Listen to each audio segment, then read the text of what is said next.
Bonjour YouTube, Maxime de l'entreprise VDK.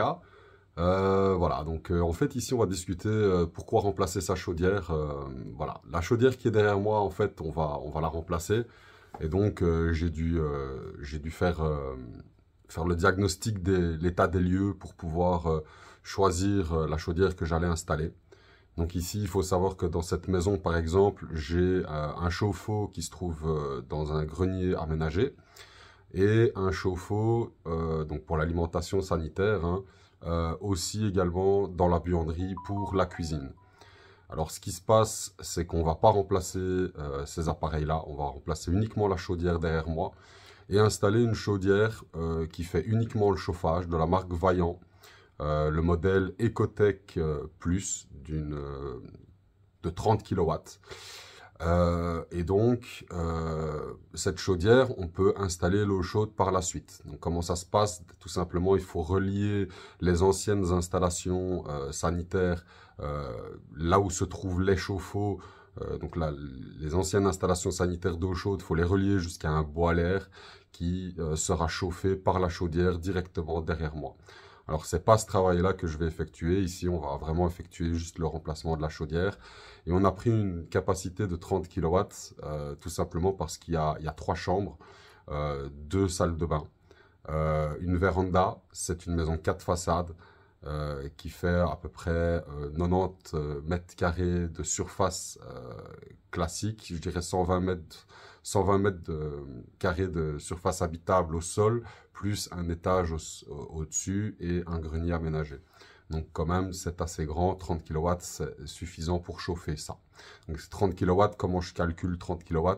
Tout simplement, bon, moi je suis professionnel, donc je calcule ça vraiment en gros pour pas faire d'erreur. De toute façon, les chaudières actuelles font de la régulation elles-mêmes via l'électronique, hein. Donc la régulation va fonctionner sur la plage qu'il faut. Donc, toujours mettre un petit peu plus que ce que vous pensez qu'il ne faut. Comme ça, vous êtes sûr que vous pouvez rajouter un radiateur ou deux. Et donc, mon calcul, c'est tout simplement, je calcule en moyenne 2500 watts par radiateur. Alors, il y a des radiateurs qui font 1000 watts, hein. Il y a des radiateurs qui font 4000 watts. Vraiment des gros radiateurs. Bon, moi, je calcule vraiment en gros, pour être sûr de ne pas faire d'erreur, je calcule 2500 watts par radiateur. Donc, ce qui va faire que si j'ai 10 radiateurs, je vais prendre 25 kW. Le fût que le fait de me dire, ah tiens, je vais mettre peut-être un jour un radiateur en plus, ou je vais mettre la production d'eau chaude sur ma chaudière, il faut mettre, on va dire, 5 kW de plus. Donc, 5000 watts sur la chaudière. Donc, là, on va placer une chaudière de 30 kW, c'est-à-dire 30 000 watts. Voilà. Qu'est-ce qu'on peut dire? Combien ça coûte? Ouais, le prix d'une installation de chaudière à condensation fait que monter depuis la flambée des prix, le coronavirus et, euh, et la crise avec la guerre en Ukraine. La flambée des prix fait que le matériel coûte de plus en plus cher, la rareté des appareils électroniques. Donc les chaudières ont bien monté de facilement 30 à 40% de leur prix sur les 2 dernières années. Donc si vous devez changer votre chaudière, faites-le parce que ça risque pas de diminuer, ça ne peut aller que vers la hausse. Je pense que c'est le bon moment parce que ça monte en flèche. Et donc, combien ça coûte? La chaudière en elle-même, ça va dépendre de votre kilowattage. Les chaudières, elles démarrent de 1 200 € à, on va dire, 4 000 € pour des gros modèles de 60 kW. Vous n'aurez pas besoin de ça pour votre maison, hein. Pour une maison individuelle, en général, on place maximum pour des grosses maisons du 35 kW. Donc une 35 kW, on la trouve à 2700, 2800, quelque chose comme ça. Une chauffage sol ou une production d'eau chaude, la différence de prix, il y en a une.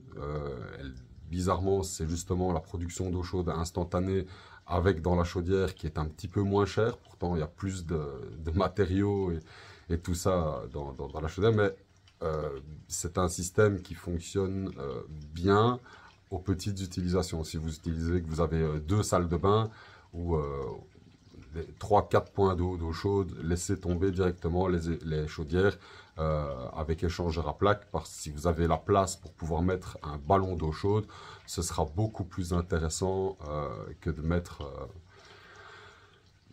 une chaudière mixte. Tout simplement parce que la chaudière mixte, l'échangeur à plaque prend le calcaire beaucoup plus rapidement, ça demande beaucoup plus d'entretien, l'échangeur sanitaire doit être remplacé entre 2, 3, 4, 5 ans maximum, il faut le remplacer.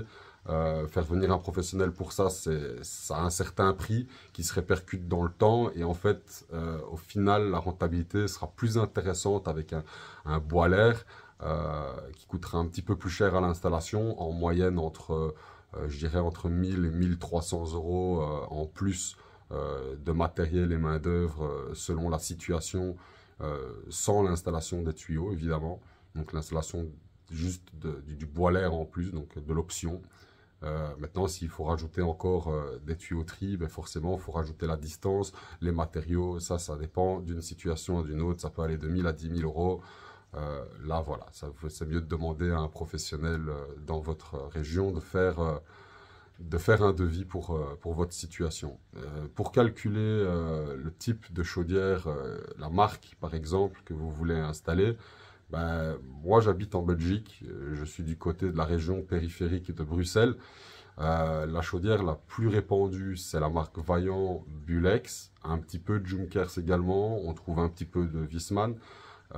Et en fait, tout simplement, moi qui travaille dans la région, je remarque effectivement que une chaudière ne vaut pas mieux qu'une autre. Une marque ne vaut pas mieux qu'une autre. Il n'y a pas forcément, on va pas dire, ah tiens, celle-là, elle est beaucoup mieux que celle-là, ou quoi. Quoique, dans le service, justement parce qu'elle est plus répandue, la marque Vaillant, dans la disponibilité des pièces, pour quand vous avez une panne, n'importe quel plombier professionnel pourra facilement trouver des pièces dans son fournisseur, que ce soit Farc, Vanmark, Desco. Voilà, il pourra aller chez n'importe quel fournisseur, il y en a tous les 5 km maximum dans toute la Belgique, vous trouvez un fournisseur qui vend des pièces Vaillant.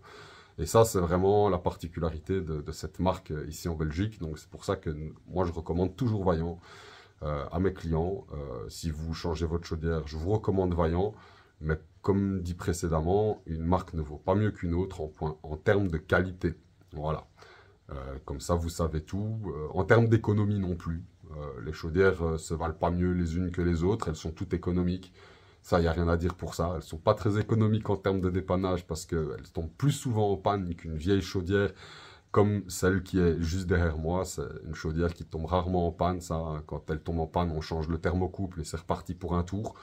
Malheureusement, le problème, c'est qu'avec la flambée des prix, ça consomme énormément. Et donc, c'est pour cette raison que je vais quand même finalement changer cette chaudière. Parce que sinon, si on ne la change pas, dans 5 ans, 10 ans peut-être, elle est encore là.